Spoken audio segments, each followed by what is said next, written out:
Bonjour, thème 3 d'histoire de troisième, comment et pourquoi aménager le territoire? Dans quelle mesure les politiques d'aménagement peuvent-elles réduire les inégalités entre territoires au sein du territoire français? Aménagement ou aménager est un ensemble d'actions menées sur un espace pour améliorer son fonctionnement et réduire les inégalités au niveau du territoire. Première partie, un territoire avec des inégalités. La note sur la dynamique des territoires part sur 4 constats. Le premier est que la France n'échappe pas au phénomène de métropolisation de l'économie. Les 15 métropoles de plus de 500 000 habitants en France regroupent 40% de la population. L'OCDE estime que la production par tête dans les métropoles est 50% plus élevée que dans le reste du territoire. Que 75% de la croissance entre 2000 et 2010 a été réalisée dans les métropoles en France. On peut voir sur cette carte les grandes métropoles entourées en noir, qui sont en vert, et qui ont donc une croissance en termes d'emploi positive de près de 3%. Le rouge domine sur le reste du territoire, qui voit sa population en termes d'emploi diminuer. Le deuxième constat repose en fait sur la désindustrialisation de l'économie française, qui a amorcé un mécanisme de divergence entre les régions. Alors ce phénomène de désindustrialisation a eu lieu sur l'ensemble du territoire, mais il n'a pas eu le même impact.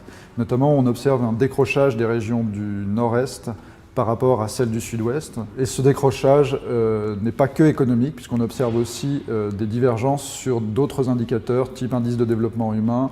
Dans les années qui viennent, les territoires vont être confrontés à des défis nouveaux.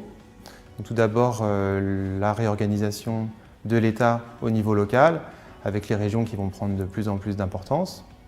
D'autre part, il y a l'enjeu climatique qui va inciter les territoires à s'organiser pour répondre à des défis qui sont vraiment propres à chaque territoire. Et on a enfin l'enjeu du numérique qui est à la fois une opportunité pour les territoires et à la fois un défi parce qu'il faut former la population à utiliser les outils numériques. Faut-il investir dans les territoires plus productifs pour maximiser les rendements de l'investissement public et redistribuer ensuite la richesse dans les territoires moins développés? On peut se demander s'il faut aider ces territoires ou s'il faut aider les individus à avoir une mobilité géographique pour pouvoir s'installer dans des zones plus dynamiques. Deuxième partie, quels enjeux de l'aménagement? La politique d'aménagement cherche à réduire par exemple les inégalités avec les espaces ruraux, notamment avec les zones de revitalisation rurale, des espaces groupant des communes économiquement fragiles et bénéficiant d'aides de l'État.